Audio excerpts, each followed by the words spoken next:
Here's exactly how I was able to get my sub-second concealed carry draw. So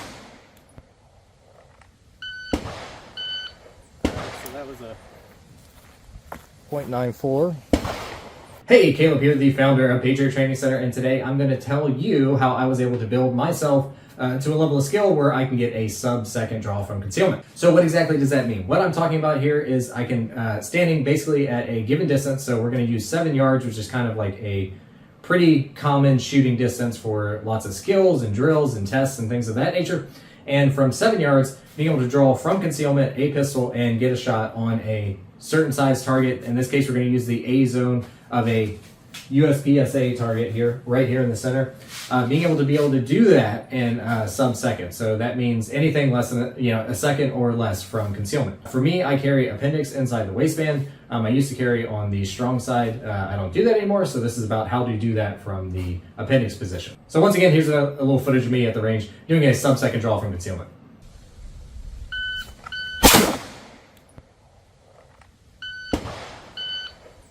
so that was a 0.94.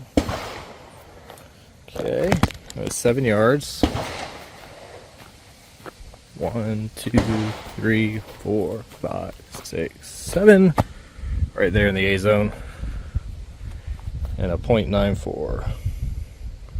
Okay, so what you will need if you want to get faster and more accurate in your shooting, but definitely if you want to get faster, you need a shot timer. Any type of shot timer should work. This one is a AMG Labs Commander timer. I really like this one. It actually will pick up shots in dry fire. The microphone on it is so sensitive. But basically, any shooting skill that you want to get faster at, you can do it in dry fire. All you have to do is set a baseline, like what can I do this drill in? So in this case, what can I shoot that designated target? So we're saying in dry fire, we'd use a reduced size, 1/3 size target because we probably don't have 7 yards in our home. So we can stand at just 7 feet away, and this is 1/3 the size, so it's about the same size as you would see in your sight picture of a 7-yard target and the A zone of the target there. And you would draw from concealment and see what you can do that in, and that would be your baseline. So anything that you want to get faster in, you just need a baseline, and then you just try to get faster at it. So you would set par times. So par times would be the second beep.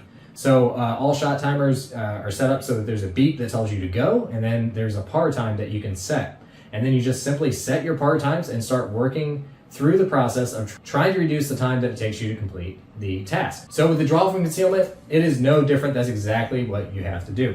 So you can set a par time for 1 second or less, and then you just try to make that par time. One thing that you can do to kind of set your baseline is these are meant to pick up shots, but of course, if it doesn't pick up dry fire shots like this one does, if you have a regular shot timer, you can just smack it, and it's going to think that that was a gunshot. And then you can kind of record your first times and kind of set a baseline. So let me show you that real quick. So you got your par time going, and then you're gonna draw.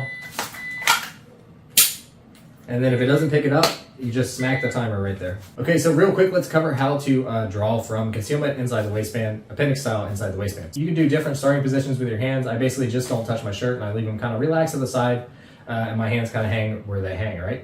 So your support hand is going to grab the gun, or grab the cover garment, get it out of the way, and your firing hand is going to go to the gun, get your grip, and then you're going to draw it, and then let go of the garment and build your grip here with your support hand as you press out to the target, and then you're going to fire the shot. So that's pretty much it. Here's some key details that I think are key, at least. So if I'm just drawing from, if my hands are down here at the bottom, I'm going to grab the bottom of my garment. I'm not going to try to grab over top of it. I'm going to come from the bottom like this. And see, as my knuckles are kind of pointed down towards the ground, I like to try to do that if I can. And I'm going to pull it somewhat high. You don't need to hit yourself in the chin, but getting it up at least to your sternum should get most of the material out of the way so that you can get access to the gun. So with my primary firing hand, a good firing grip, remember, is your thumb is flagged really high on your primary firing grip. But the way that I grip the pistol in the holster, as you see here, is with my thumb on the back plate. What that does is I don't jam my thumb into my belly here, and I'm giving my thumb room to grab the gun without my body getting in the way. And when I draw the gun, and as I'm coming up, and I let go here, and I go to build my grip, then this hand can come up to meet the gun, and my thumb will go right on top of the support hand the way that it's supposed to. Because what can happen sometimes if I build the full grip here, at least for me, when I come up here, my thumb's in the way and I have to move it out of the way and then get the other hand on, and it's like a whole bunch of things going on all at once when I'm drawing the pistol. So I do it that way. I put my thumb on the back plate. There may be other people that do it different ways, but that's what works for me. So I'm just moving the garment out of the way. I'm getting my hand on the gun, pulling it up, and then I'm dropping the garment, putting my other hand in place, hitting my index point for me, which is these knuckles here on my support hand finger, building my grip, and then pressing out to the target, and then I'm gonna break the shot. That's pretty much how to draw in a nutshell. So what you can do is with a par timer, you can set par times for each one of those steps if you're having trouble hitting that 1 second standard. So for example, most par timers, the little beep that goes on, it sounds like this.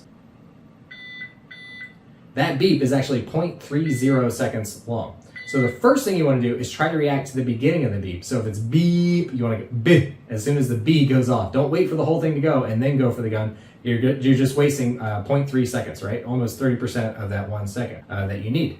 As soon as you hear it, just be listening and think to yourself, I'm going to go as soon as I hear the sound. As soon as you hear the sound, that's when you're going to draw, okay? But that 0.3 second or that 0.3 second beep is very close to, you need to be moving already and getting the garment out of the way and getting your hand on the gun as quickly as possible. So I've heard people talk about 0.40, 0.5, somewhere in there. You need to already have established that first part of the draw, which is getting your garment out of the way, getting the hand on the gun. By about somewhere between 0.6 and 0.7, you basically want to be able to have a sight picture out in front of you. So you're getting to the gun, and by 0.6, 0.7, you want to be able to be looking at the target and seeing your sights on the target. Somewhere in that 0.7-ish, 0.6, 0.7, depending on how much the concealment garment is slowing down your draw. But that's about where you want to be so that you can confirm that the sights are on target where you want them, and then tell your brain, can tell your finger to press the trigger so that you can fire the shot and it will happen under a second. And that's kind of the way that you do this. And you can just set a par time for each one of those different parts of the draw process. So for example, right now I actually have this par time on this timer set at 0.6, which is so quick that, like I said, the first beep is 0.30, and then that second beep is 0.30. There's almost no time in between the first and second beep, but that's what I have it set for, and that's what I'm trying to beat. All right, that was okay. I was starting to see the sights when I heard the second beep. And what you can do is you can practice the first part of it, clearing the cover from it, and getting your hand on the gun, okay? Yep, just as fast as possible, getting your hand on the gun. And then checking yourself, be like, is that a good grip? Is that the grip that I need? Okay? And then you want to draw straight up to the sight picture. All right, I had that up, but the dot wasn't in the center of the window. Couldn't even see the dot when that second beep went off, but the gun was out and it was up in front of my face.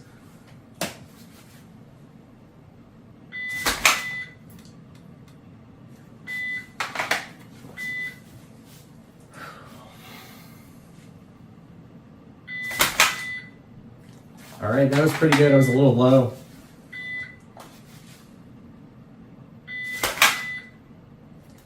All right. So that 0.6, again, it's so fast. So 0.6 or 0.7, you can set it somewhere in there.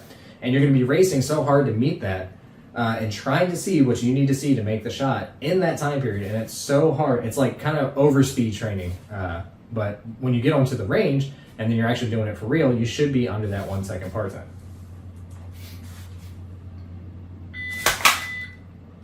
All right. Do another one.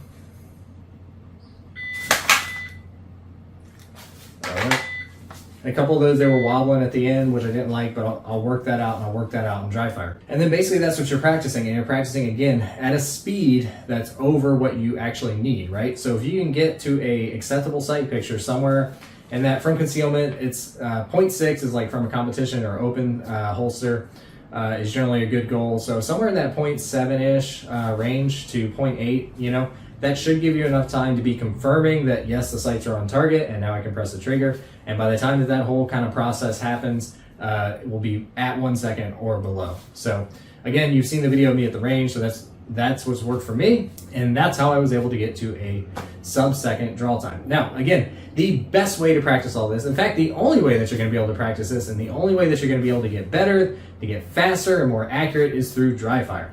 So luckily for you, we have a free 30-day program that only takes 10 minutes a day for you to practice your skills. And yes, the draw stroke is included in that program. There's tons of other tips and tons of other ways for you to improve your draw stroke. All you have to do is click the link down in the description below, go to our website, sign up there, and we will give you complete access to the program. Again, totally free. There's video training, it's written instructions, step by step. It's all there for you. So if you like this little tutorial on how to draw and how to get faster, this is the way to do it. Dry fire is the way. Everybody that I know that is really good at shooting has done it through dry fire. So check out our free dry fire program, and I will see you in the next video.